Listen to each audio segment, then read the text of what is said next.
If you have your Bibles with you today, I'd like you to turn to John chapter 20. We're going to be looking at verses 11 through 18. We're starting a new series called When Jesus Shows Up. So I don't know if you've ever been in like this really kind of happy place. Maybe it's at work, maybe in your home life or whatever. But it seems like there will be some of those people who will show up and they just take all the wind out of the place. You know what I'm talking about? Like, it's just unbelievable. I have somebody waving at me, so I wanted to wave back. So, sorry. Thanks, John. No, I'm just kidding. Anyways, so there, you can step in these rooms where all the wind can be taken out of the place. And some of you are like, yeah, I know who those people are. And some of you are those people, right? Okay, let's just be honest.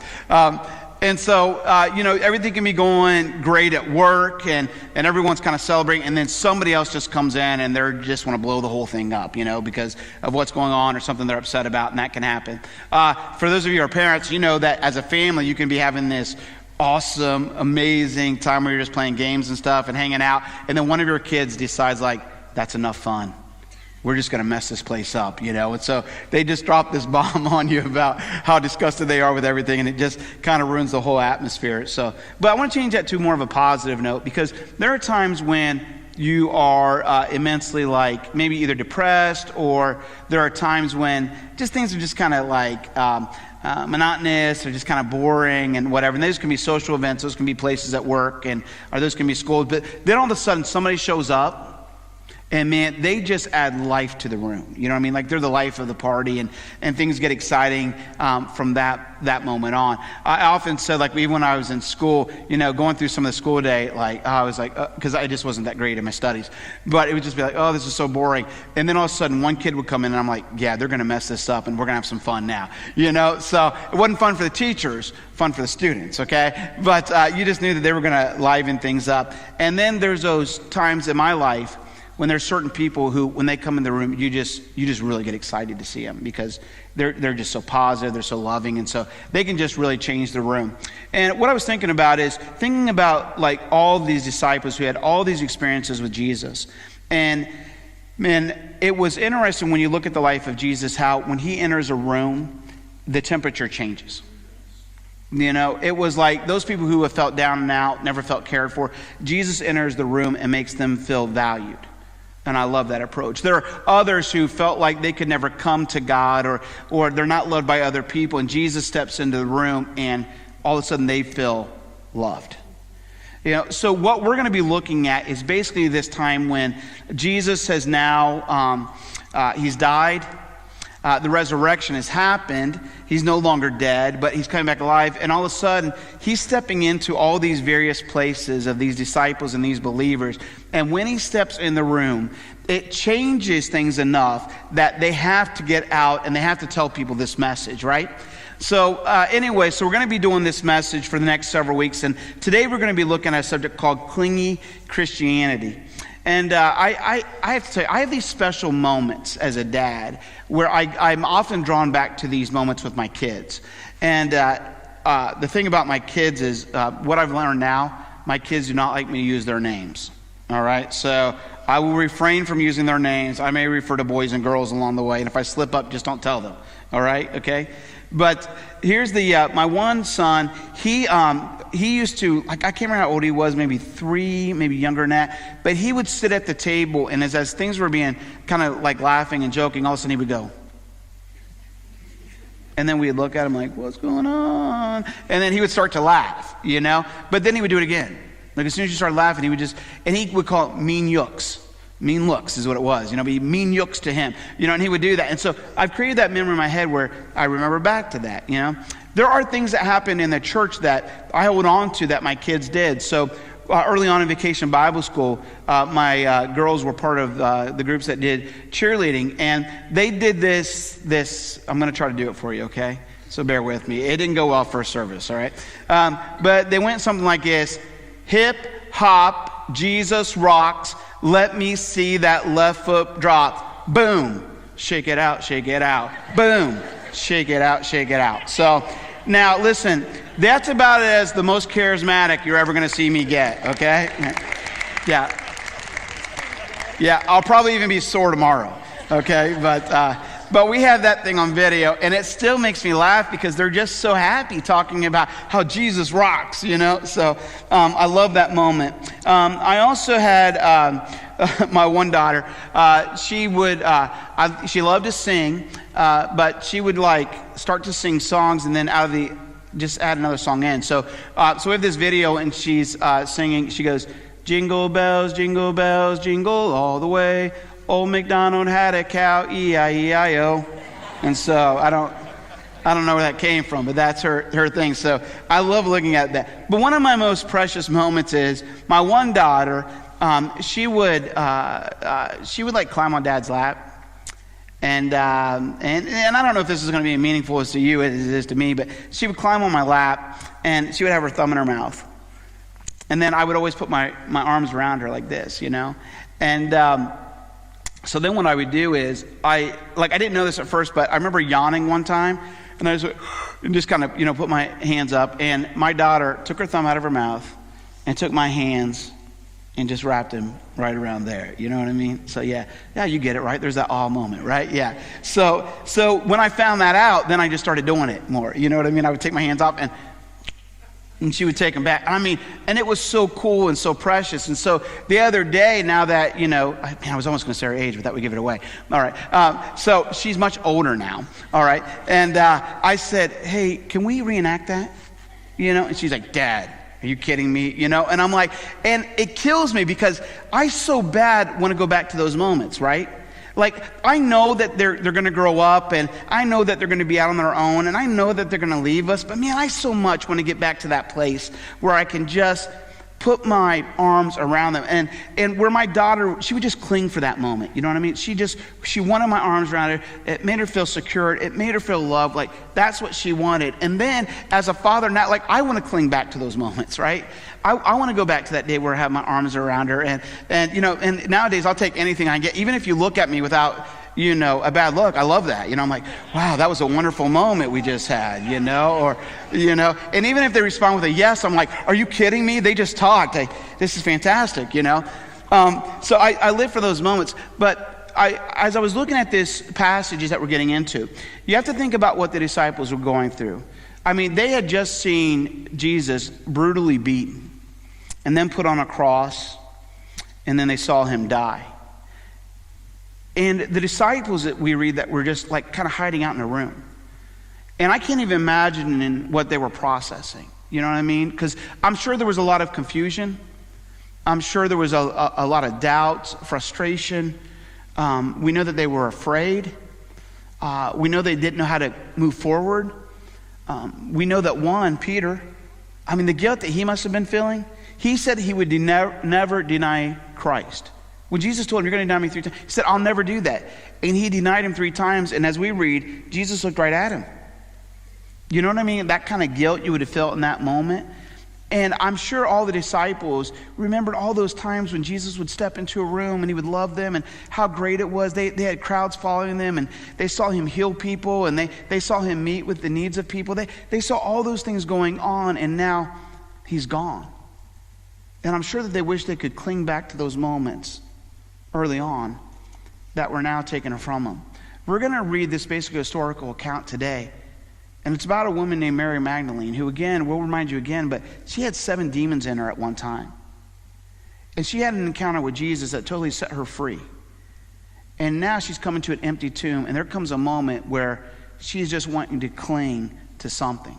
So let's read this together in John chapter 20, verses 11 through 18. Now, when we read one of these books of the Bible, John is one of the Gospels, right? And gospel means what? Good news. So today I want us to think about the good news that we're going to hear in the midst of this tragedy of what's going on. So verse 11 says, Now Mary stood outside the tomb crying. As she wept, she bent over to look into the tomb and saw 2 angels in white seated where Jesus' body had been, one at the head and the other at the foot. They asked her, Woman, why are you crying? They have taken my Lord away, she said, and I don't know where they put him. At this, she turned around and saw Jesus standing there, but she did not realize that it was Jesus. He asked her, Woman, why are you crying? Who is it you are looking for? Thinking he was a gardener, she said, Sir, If you have carried him away, tell me where you have put him, and I will get him." Jesus said to her, "Mary." She turned toward him and cried out in Aramaic, "Rabboni," which means teacher. Jesus said, "Do not hold on to me, for I have not yet ascended to the Father. Go instead to my brothers and tell them, I am ascending to my Father and your Father, to my God and your God." Mary Magdalene went to the disciples with the news, "I have seen the Lord." And she told them that he had said these things to her. Let's pray together. Father, when we look at passages like this, I pray that we would be able to put ourselves into the midst of what's going on, understanding that just like Mary, there are times when things are a little bit overwhelming and we don't understand how to process all that we're taking in. And then when we have that moment with you, I pray that each of us would be able to put ourselves there and learn something new that would change us. It's interesting to me how many times that this word that was spoken so long ago and these historical accounts that were done so long ago are still impacting us even today. So may we leave changed. I pray that if there's anything that I would get wrong in the interpretation today, that you would clean it up in the ears of your people so your word is the one they hear, not mine. In your name we pray. Amen. So as we look in this passage, last week we looked at the empty tomb and we said, what are you going to do with that? And today I want to ask you this question. How do you see Jesus? All right, and I want you to think about that idea, like what things do you see in the lives of other people, or what kind of things do you see out there in the world that you can point to that and say, well, that is a Jesus thing, or that's a Jesus work, because sometimes I don't think our eyes are really fixated on the things that we need to see. As I was studying this passage, I never really realized this, but I was doing some word studies, and when we do word studies, what happens is we take sort of the New Testament. The New Testament was written in Greek, and the Old Testament was written in Hebrew, and we'll take those Greek words, and we'll try to figure out what it means in our English language. But what we find sometimes is that the English language can't always articulate what is going on in some of the Greek. So the Greek oftentimes does a better job of saying something. So we'll use the same word over and over, but it may have a little bit different meaning in the Greek. So for example, when we look at the word see, what we're going to notice in today's text, that they use 3 different Greek words for the word see. Why? Because they each have a little bit different implication. So let's look at these 3 words in the Greek and see how they matter. First of all, you have the word blepo. And blepo, when you see the word see, what it means is this: it means what we notice or the facts that we see. And if I can give you a little thing to think about so that you can connect these words, blepo would be like seeing a blip on a screen. Like you see it, you know it was there, but you haven't really thought much about it. You just kind of, these are the facts and here's where they're at. And so in John chapter 20, verse 5, again, John he's my great historical account, but he does a great job of making himself look really good, that we talked about last week, you know. He says, I'm the one that Jesus loved, you know, and then we'll get into it later, but he says, I'm the one who outran Peter as well, right? So he says this, he says, in talking about himself, he bent over and looked in at the strips of linen lying there, but did not go in. And again, you remember this story because we talked about it last week, that they were given the news that Jesus was no longer in the tomb. It says that Peter heard this, he started taking off, and then John himself says, and then the one he loved took off as well. But John says that, and again, I don't know why he put this in there except to boast a little bit, but he's like, Peter took off first, but I beat him. You know, and he's like, basically like, I even looked inside the tomb before Peter, and this is what I saw. But you also have to understand that John is being very honest in what he's saying, because he literally says this, is that I saw just the facts. And he doesn't say this. He says, I didn't go into the tomb.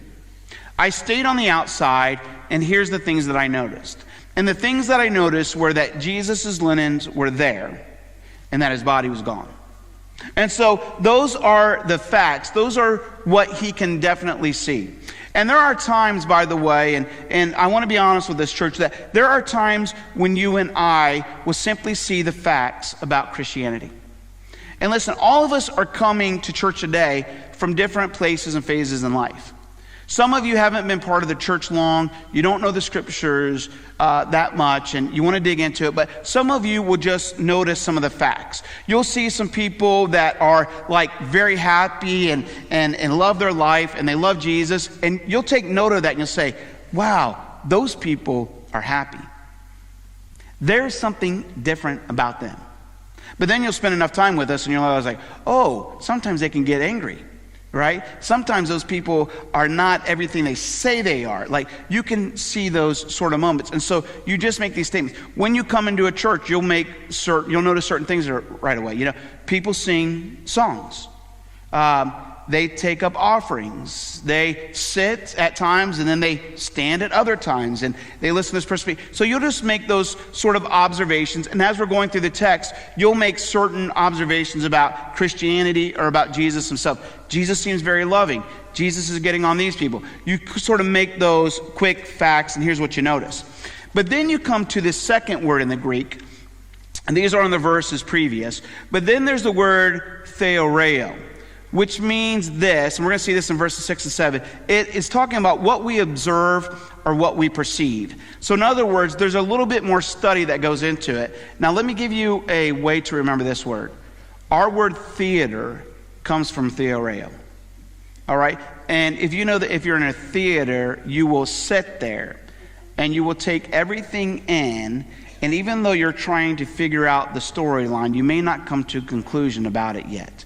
Okay? And so if you even think about it this way is, you know, there's sometimes you'll be in teachers will notice this more than anybody else, okay? But teachers will be giving a lesson and then all of a sudden they'll have a kid that goes, oh, but you know they have really no clue what you're talking about, right? You know, like that's sort of what it is. And so what John talks about here is, he says, then Simon Peter came along behind him, again telling him that he came in second, behind him and went straight into the tomb. Now this is the part though, that he's real and honest with you. John says, I didn't step in the tomb, but he says, but Peter went in. And then when Peter went in, he saw the strips of linen lying there, as well as the cloth that had been wrapped around Jesus' head. The cloth was lying in a place separate from the linen. All right. Now, this is a powerful moment because what John is saying is, Peter did more than just notice or give the facts. Like, he began to go in and study. He didn't just kind of peer in and say, here's what I see. He went in, he looked at the linen, and not only did he see the linen, and not only did he notice that Jesus' body was gone, but it also says he saw the face covering or the linen, and it was over here in another place. And in some translations we're literally told that was folded or it was twisted up. Now, there's been a lot of scholars that have been trying to figure out why it says that it was folded or twisted up, and some of them have came out with some great, like, really cool sermon-y type things, but they really don't know why it was folded up, okay? But here's what I'll tell you. One of the things that they said about the linen is, the linen was probably in such a way that it was still in the form of a body, because when they wrapped that body up, okay, almost like a mummy form type thing, like, they would have wrapped those linens around. We know how they did that because remember when Lazarus came out of the tomb and it said that the wrapped linens were still on him and he had to take them off piece by piece. What we realize here is that there wasn't just pieces thrown everywhere, which is the miracle in itself, right? Because Jesus just came out of that, just like he just came out of the tomb. But then why the folded face covering over here? And the only thing I can conclude is this, is it was Jesus' way of sort of tidying up and to prove that I wasn't stolen. Because who steals a body and then folds something up? Right? Who steals a body and leaves it like that? If you're getting out of there as quick as you can and taking everything you can, right? But here's the wrap stuff, and here's the folded up face covering as well. All right? So Peter gets in there. He studies it, but look, he hasn't really come to any conclusion yet. He's just kind of like, wow, I see this and that. This doesn't make sense. I don't know what kind of conclusion to come to, and that's where he's at. And I have to tell you, church, again, there are people that are sitting in this congregation who are really in phase 2 of what they see. Like, they know the facts about Jesus and they've seen some of the works, but they're still wrestling with, well, how does this happen? How can this occur? And they haven't really come to any conclusions yet, you know, even though it's right in front of them. Like last week when I told you about the miracle I saw, like even though I saw everything happening, like in my brain, I was like, there's just no way. And even though I know how big God is, I just couldn't figure out that I actually saw that miracle. And so Peter is sort of wrestling with this idea, like, here's what I've seen, here's what I'm studying, here's what I'm perceiving, and I just don't know what to conclude yet. And then we get into the third way in which they saw. And this word is horeo. And if I could get you to think about horeo, I would think of more like, hooray.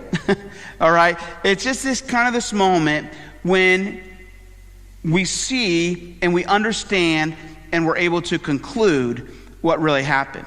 So in verse 28, and again, this may be John bragging about himself, but John says this, finally, the other disciple who had reached the tomb first also went and sighed. He saw and he believed. In other words, what John's telling you is he went through all three processes, right? All three steps of seeing. I knew the facts. Now I went in there, and after Peter was looking around, he was studying the things, and I was in there studying the things as well. And then it probably occurred to me, this is what Jesus was talking about. And it says that then he saw and he believed. He knew he had been resurrected. That's the conclusion he was able to come away from. And that brought joy to him. Now listen, there are some of us that have went through those processes, and we have come to the point where we get it. We understand, we've seen God firsthand, and man, it makes us joyous about it. And the thing that I noticed when I was doing this study is, and I don't know if you guys noticed, but all three of the words end with the letter what? O. So I'd like to call these the three O moments. All right? So, and you guys have known this because some of you have probably been in that place where, like you can be at work and all of a sudden you see like balloons and paper stuff and plates and a cake, and you're like, oh, there's cake, there's plates, and then all of a sudden you're like, you start to have this other O moment where you're like, oh, I see the cakes and plates and I see that person's name, and then you come to the, oh, it's somebody's birthday. And then you know who that person's birthday is because you've come to the conclusion. I say even in a marriage, and I'll just use myself as an example here, but there are times when I've had those 3-0 moments with my wife, all right? I'll come in and I'll look how beautiful she is, and I'll step in to give her a kiss, and as I'm leaning in to give her a kiss, it's like she misses me, like the kiss didn't connect, you know what I mean? And I'm like, oh, she's off today. She can't figure out how to kiss right now, so and then all of a sudden she doesn't talk to me and she might walk away, and then I have this oh moment where like, oh, something is not quite right here.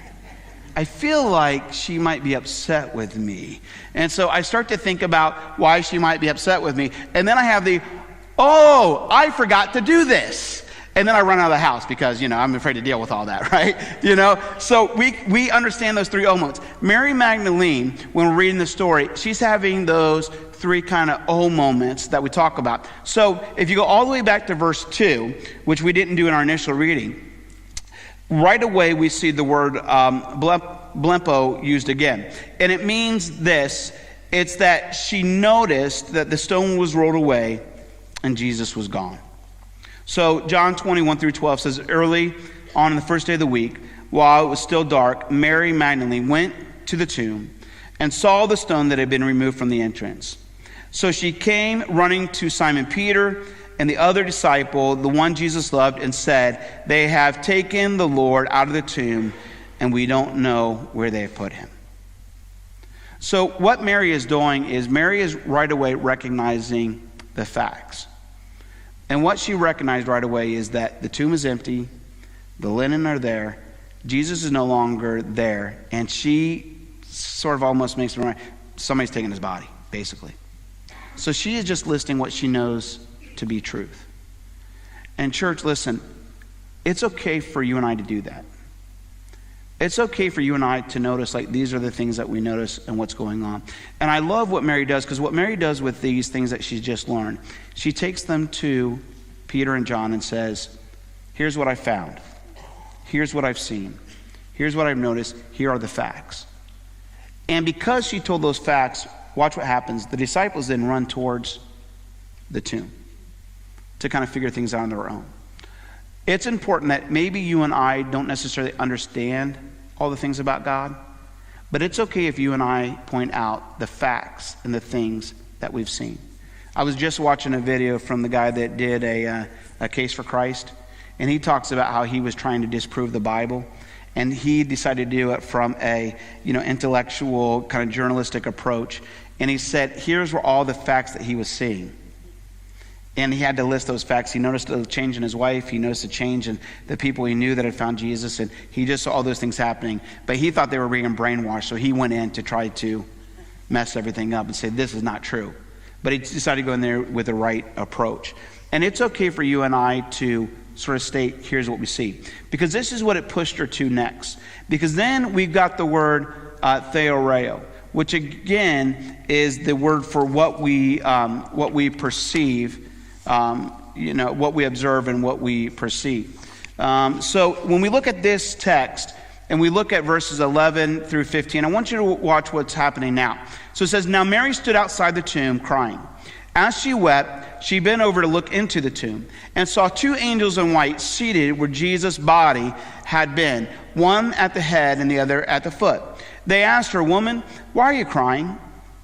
They have taken my Lord away, she said, and I don't know where they put him. At this, she turned around and saw Jesus standing there, but she did not realize that it was Jesus. He asked her, woman, why are you crying? Who is it you are looking for? Thinking he was the gardener, she said, sir, if you had carried him away, tell me where you have put him, and I will get him. Here's the thing. When she was going through the theater kind of viewpoint, or what she was trying to see, what you have to understand is this. In her own moment, she had perceived that Jesus' body was stolen. She didn't get closure in this moment, and she doesn't know how to really move on from this moment. You see, what she observed and what she has taken in, you have to understand, her mind cannot handle the part where Jesus may have been resurrected. All she knows is the facts, and based off the facts as she knows it, somebody has stolen his body. That's the conclusion that she's come to. And church, again, there have been times when you and I have come to the same conclusions when it comes to faith. And I want to tell you again and give you permission, it's okay for you to wrestle out loud with these things, with either a pastor, a teacher, or a good Christian friend, or maybe you just want to take them to God. But there are times when you and I have to go to God and say, here's what I'm wrestling with. Here is what I know as facts, but here's what I'm seeing. And there are times when you and I wrestle with those things, right? And you and I may come to the wrong conclusions. She said, look, his body is gone. Now, you have to understand what kind of place she was in, right? It says that she was crying. Why was she crying? You have to remember, this was Jesus. She was filled with 7 demons. Jesus took away those demons. She was deeply moved by Jesus. She wanted to do everything she could for him. You see, when she was coming to the tomb, she didn't expect him to be alive. What she expected was, I want to pay homage to him. I want to honor him one last time, and this will hopefully help me get closure. And so when she arrives with this person that she spent so much time with, that gave her a sense of value and worth, that redirected her life, when she came to that place and could not find the body, she was just overwrought with stuff. Like she was in deep despair.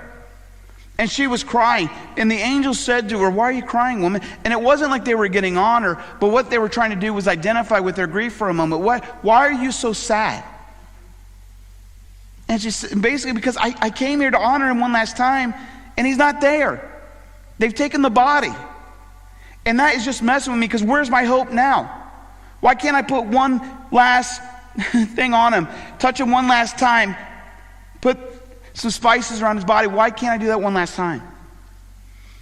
And then she can't even see clearly enough, and she's still trying to wrestle with this, but she's come to the conclusion that somebody's stolen his body. And matter of fact, even though the gardener's there, and it's Jesus, but she doesn't know that. She thinks it's a gardener. She's like, well, did you take the body?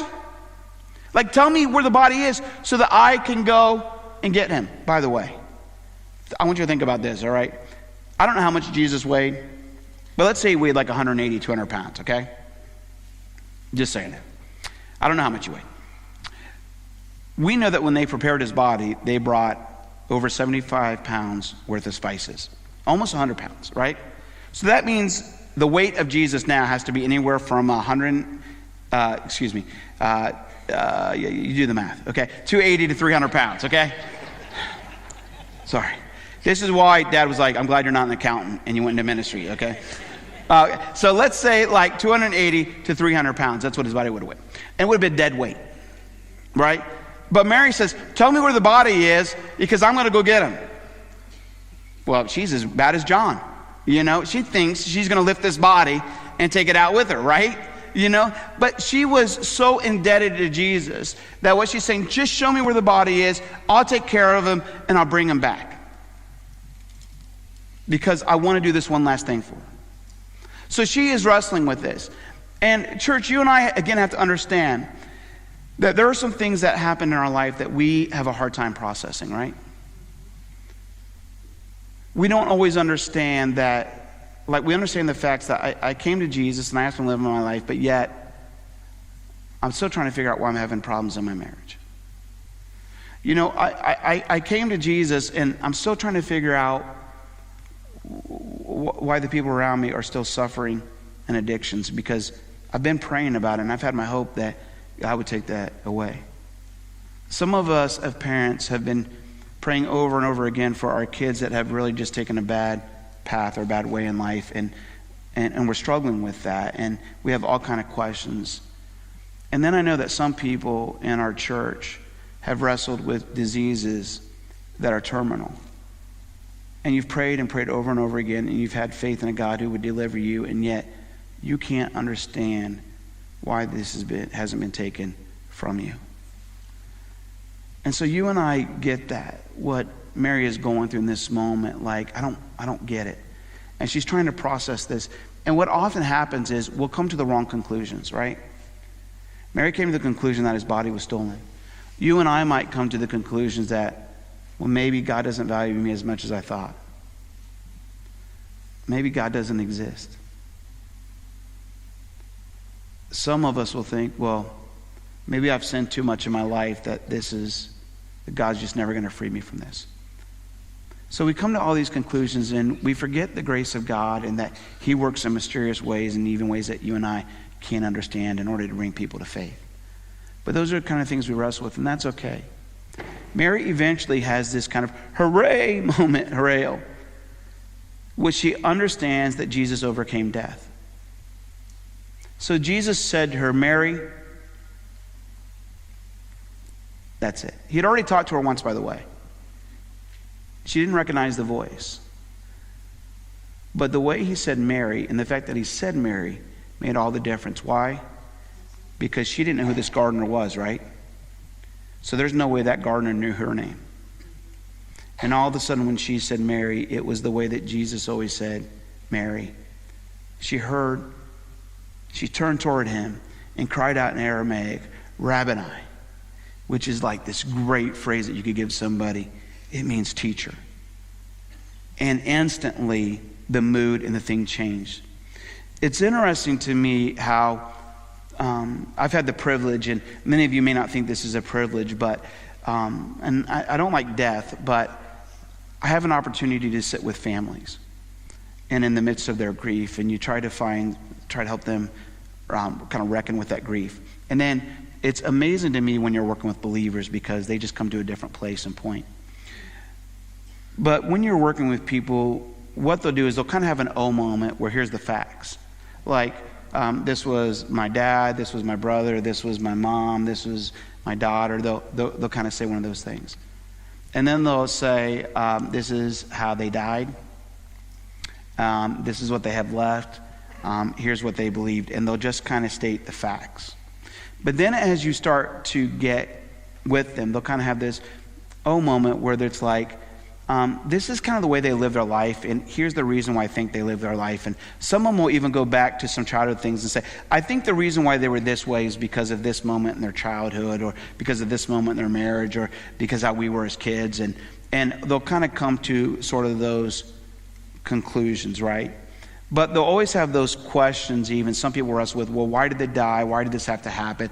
And then they'll come to that final, oh, I get it, to where they're finally like, but I know, especially if they're a believer, but I know that they're in heaven. Like that's what they'll come to, and that's an oh moment. And so I was sharing this morning, and I've shared this with you before, but I remember when my mom got cancer, and we were able physically to tell you what was going on. Like her body was getting weak. She was looking like a skeleton. She was starting to get checked out from what was going on, and you could just tell that she was deteriorating. So we knew that time was coming. But then there were all these questions, right? Because we started to think about like our childhood and how our mom like did everything for us. And I mean, she spoiled us, right? Like she always did our laundry, which I found out when you get married, they don't always do your laundry. Like sometimes you have to do it yourself, you know? But we had these moments where we just remembered all the food she made for us, and the heart-shaped cookies she made every Valentine's Day for all the kids in our class and put their names on it. Like we remember those moments. But more importantly, I remember those moments in the faith. I remember those times that she took us to church all the time and made sure that nothing came before church. I remember having devotions on a nightly basis, and man, it was tough at home, guys. Because we would read the devotions and mom would ask us questions. If we didn't get the answers right, we had to read it again. So all of us were like, okay, please pay attention, man. We got to get through this, you know? And so, but that's the way my mom was wired. And I thought to myself, Lord, I've been praying for my mom to be healed for a long time. And this is the most faithful person I've ever seen. So why does she have to suffer these kind of things? And I mean, some of the things that she went through were utterly humiliating that she had to go through. I thought, God, why? This is someone that loved you unbelievably well. And then I won't forget, because when my mom was coming to a place of end, I had those kind of those kind of hooray moments. And as I stood above my mom's bed and I prayed, Amazing Grace was literally, this is crazy, was literally playing in the background on the radio. And I just said, Mom, it's okay, let go. And we just prayed that Jesus would accept her in our arms. And my dad and I heard her take her last breath. And the hooray moment was this, that even in the midst of what I was feeling and grieving, that my mom was now in a better place. And that brought joy to me. You see, I have seen people go through certain circumstances where they have these oh moments, and then they have this kind of hooray moment. There will be those times when people will be like they're so fixated, they're listening so intently, and they're so close that even when their believing parents are dying, they'll say something like, oh, that bird right there that just appeared on that windowsill, like that's a sign from God because my mom loved birds. You have other people who will be sitting in their grief, and as they're losing that person, all of a sudden a ray of sunlight will hit them right in the eyes, and they'll feel God's glory in that moment, and that's a hooray moment. I heard a story from a funeral home director once, and when we go with these guys, sometimes we'll ride in the hearse with them as they're taking the body, and I love it because they have like really good stories that they probably can't share with everybody, but they share with us, you know. And there was this one story, and they were talking about how the one guy, he was like, it was early on, I was driving, and he said, and as I was driving, this car hit us, and he hit it, and it was my fault. And he said, so I hit this thing, and he's thinking, man, what am I going to talk to the family about? Because they're in the limousine behind it, and you know, he thought this body was just in an accident. So he said he made the long trek over to the limo, knocked on the door, and he thought, okay, here it is. They're going to give it to me. And he said when he opened the door, he said, they are laughing hysterically. And he's like, so he thinks he's going to get right to it. He's like, what's so funny? And they're like, oh, if you would have known our dad, he was always getting in accidents. And they said, so it was just like his one last accident on his way out, you know? And so, but that's one of those moments, you know what I mean? That is just a hooray moments. Like Mary had this moment with Jesus when he called her name and she understood. And then what she does is it says she clings to his feet, right? And then what's interesting to me is Jesus' response to it, because Jesus responds to her last moment by saying to her, stop clinging to me Go and tell what you have seen, right? Because he says in this, Jesus said, do not hold on to me, for I have not yet ascended to the Father. Go inside, tell my brothers, and tell them, I am ascending to my Father and your Father, to my God and your God. Mary Magdalene went to the disciples with the news, I have seen the Lord, and she told them that he had said these things to her. So what Mary is doing is, she's like, wow, he's alive. She grasps onto his feet, and he says to her, okay, that's enough. See, she doesn't want to let go. Why? Because she thought he was dead, and now she's here. And I never want to let go of him again, because this is a safe place. And then he says to her, look, this is not what we're doing now. I'm going to be ascending to my Father. Here's what I need you to do. I need you to go out and tell the facts that you've seen. I need you to tell them the things that you've wrestled with. And I need you to tell them the moment where you finally came to conclusion that I am in fact alive. And why this was important, listen to who he tells her to go to.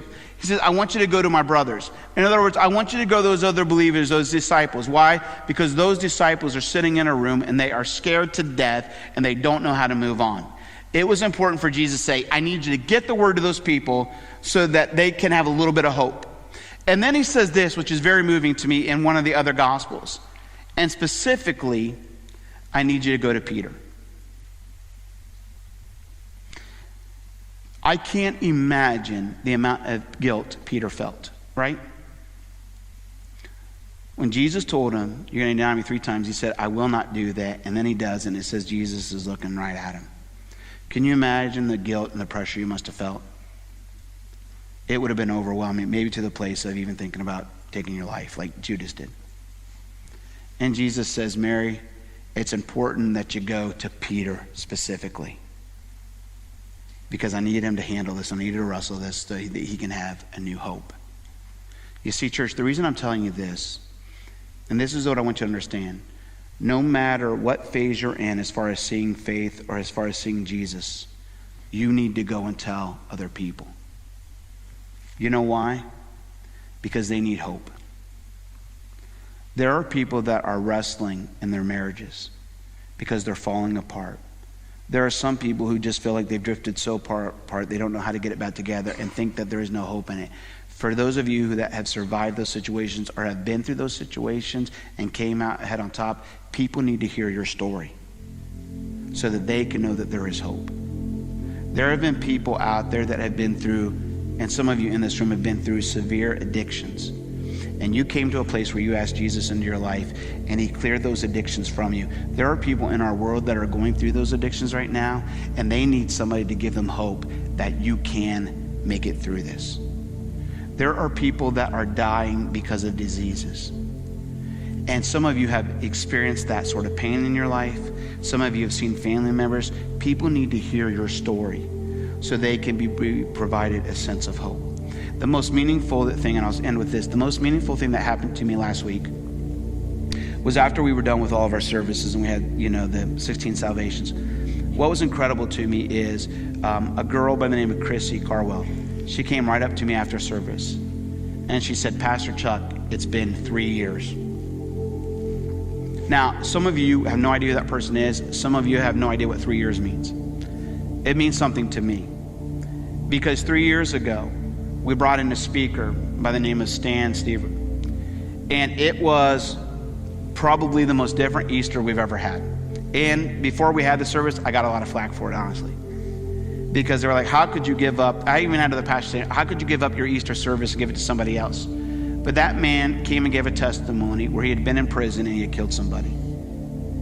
And he had found Jesus in prison. He repented of his sins and got forgiveness. And it changed his life to where he even asked for the forgiveness of those around him. He started changing. If you would have heard that incredible testimony, it was absolutely amazing. Cambray, that was his first time in one of our services. He was invited by somebody in the church. He came to that service that day and thought, if Jesus can make a difference in that person's life, Jesus can make a difference in my life.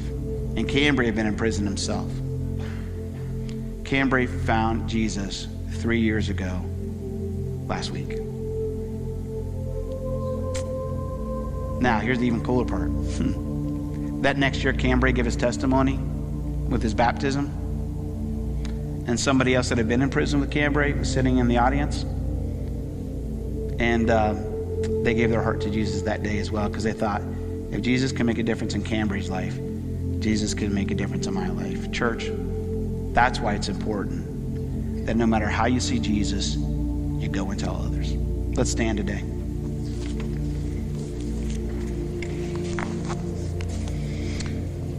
Father, we stand before you today and just a grateful people and just in awe of the things that we see in the scriptures and the way that we see you come alive to people. And I get it. There are those of us who are all in all different phases and places of life where we're like searching and trying to find out the answers, and we see the things that are in front of us, and now we're trying to take it all in, get educated about it. And then yet there are those that have finally come to that hooray moment when we just get it. And I just pray that we as a church, no matter what phase we are in, where we will recognize what you're doing and we will go and tell others, because there are others that are in the same place or have been in the same place that need to hear the story so that they know that there is hope and they're in value in loving you.